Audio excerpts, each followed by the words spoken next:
జగిత్యాల పట్టణంలోని BRS party కార్యాలయంలో party జిల్లా అధ్యక్షుడు కల్వకుంట్ల విద్యాసాగరరావు విలేకరుల సమావేశం ఏర్పాటు చేశారు. ఈ సందర్భంగా ఆయన మాట్లాడుతూ గత బీఆర్ఎస్ ప్రభుత్వ హయాంలో బతుకమ్మకు ప్రతి ఆడపడుచుకు చీరలు పంపిణీ చేయడం జరిగిందని, ఇప్పటి వరకు ప్రభుత్వం బతుకమ్మ చీరలు మహిళలకు ఇవ్వకపోవడం శోచనీయమన్నారు. ప్రస్తుతం ఎక్కడికైనా వెళ్లి తెలంగాణ గురించి మాట్లాడితే ఇబ్బందికరంగా ఉందన్నారు. జరుగుతున్న ప్రభుత్వ పనితీరు చూస్తుంటే నవ్వాలో ఏడవాలో పరిస్థితి ఉంది. ఒక్క దాని మీద అవగాహన లేదు. ప్రతి సంవత్సరం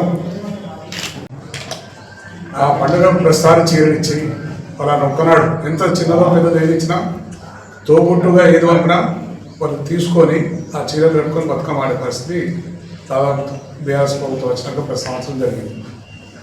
ఈ సంవత్సరం కేసీఆర్ మేము 300 చీరలు ఇచ్చిండు, 400, నేను 800 ఇస్తా, 900 ఇస్తా అని చెప్పి కేసీఆర్ 2000 పెన్షన్ ఇస్తే 4000 ఇస్తాను అన్ని యాక్షన్ అర్రాలో అన్నట్టు అర్రాలో అన్నట్టు మీరు ఒకటి ఇస్తే మేము 2 ఇస్తాం అనే పరిస్థితిలో దౌర్భాగ్యమైన ముఖ్యమంత్రి.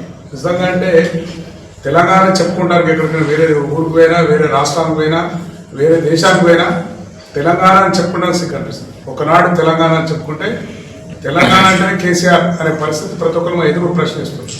అటువంటి పరిస్థితి దుర్మార్గమైన పరిస్థితి చెప్పుకోలేకపోతున్నాం. తెలంగాణ చెప్పుకుంటే అవమానమైన పరిస్థితి ఏర్పడే విధంగా ఇలా ప్రభుత్వం రేవంత్ రెడ్డి గారు సర్కార్ నడుపుతున్నది.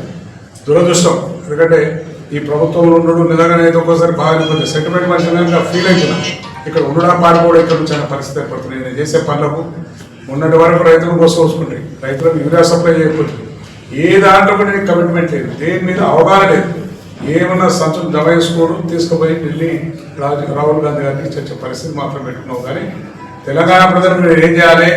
కేసీఆర్ చేసినాక ఒక 2 రేట్లు ఎక్కువ చేస్తా, ప్రజల్లో సింపతి తీర్పుచ్చుకుంటాను ఒక్కనాడు కూడా ఆలోచించకుండా నీ పబ్బం కట్టుకోవడానికి, నీ రాజ్యం కాపాడుకోవడానికి, నీ రాజకీయం కాపాడుకోవడానికి కోసం ఇలా చేస్తున్న పరిస్థితి ప్రజలందరూ గమనిస్తారు.